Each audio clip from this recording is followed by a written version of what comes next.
Hi there BookTube, it's Eleanor here and it's Cinema Sunday, and today I'm going to be talking about the book Fingersmith and the 2005 TV adaptation Fingersmith. And I'm going to tell you a little bit about the story, and then I'm going to discuss my thoughts on the book and then my thoughts on the film. I read the book in 2015 at the beginning. I think it was around March, and I watched the film last week with the lovely Mercedes from Mercy's Bookish Musings. We decided we were going to have a buddy watching of Fingersmith.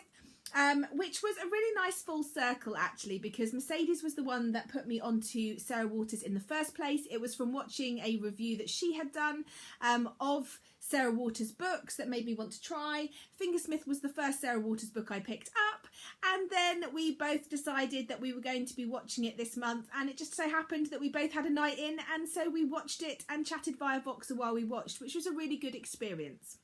So let me talk a little bit firstly about the book. The book's set in 1862 and it has a real Dickensian feel to it. It's full of twists and turns and deceptions, and the plot is brilliant in my opinion. Sue Trinder is an orphan who is left with Mrs. Suxby, who is kind of a baby stealer. I don't know if she steals all the babies, but she has lots of babies always in the house, and I'm sure she sells them for profit, unwanted children perhaps, and she also runs a house of thieves, or as they are also called, Fingersmiths, which is where the title of this book came. And one day a local thief called Gentleman turns up, and he tells Sue he wants her to get involved in a plot. He wants her to pose as a maid for a naive gentlewoman called Maud, who is due to come into an inheritance. And he wants her as her maid to help him in his seduction of her in order to marry her and then steal her money away from her. He offers Sue a portion of the money, and that's really where the plot takes off. The book is in parts and it flits between two points of view and different times. We see various flashbacks and present day from different points of view of both Maud and of Sue. And my favourite thing about this book is all the twists and turns and things you don't see coming, and how they just fit so well and nicely together. I just really enjoyed that. I'm not really into Dickensian novels. I'm not really into mysteries, and that sort of setting for me isn't something that I normally enjoy. So this was a real delight to find something that really floated my boat. I ended up giving the book 5 stars, and I really loved it. So let's talk a little bit now about the TV adaptation. The TV adaptation was made in 2005 and it's in two 90-minute parts. And me and Mercedes decided we were going to watch it back to back the whole way through and discuss it as we watch.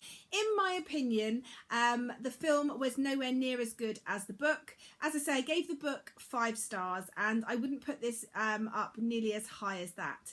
I think possibly it lacked something because I knew the twists and turns, but it had been nearly a year since I read the book, and so some of the bits you know, weren't as fresh in my mind, so there was still room left to surprise me, and unfortunately it didn't. One thing that really bothered me in the TV adaptation was I really felt that the romance between the characters, that there is a romance between, so not to spoil anything, felt really rushed, and it just didn't feel as though it had happened over a long enough period to make it realistic, whereas in the book I did feel it felt very realistic and the romance felt very natural. I felt in the TV adaptation that my sympathy really fell more with Sue, which is strange because in the book it fell more with Maud, and I think that's just personal taste and how you read it, but I felt like the TV adaptation put Sue in a more wronged, vulnerable position, which I'm not sure really was what Sarah Waters was going for in the book. I felt the actor that played Gentleman in this was brilliant. I really didn't like him. I hated Gentleman, and that's exactly what it should have been. And Imelda Staunton played an amazing Mrs. Saxby. I just think she's a brilliant actress, and she really did the role credit. I really believed her in that part. I think the main problem for this, other than the romance feeling a bit pushed and forced and rushed, is that I just didn't believe the plot as much. The believability in the con and the twists in it didn't feel quite as smooth as they did in the book for some reason, and I know that Mercedes felt very similar. So I think if I was going to rate the film out of 5, I would probably give it a 3. I'm really pleased I watched it. It made me realise how much I loved the book and Sarah Waters, so it's made me want to pick up more of her books again.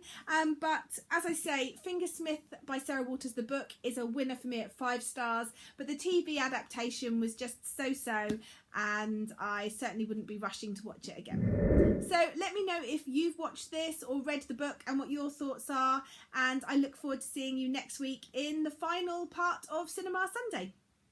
Bye for now, BookTube.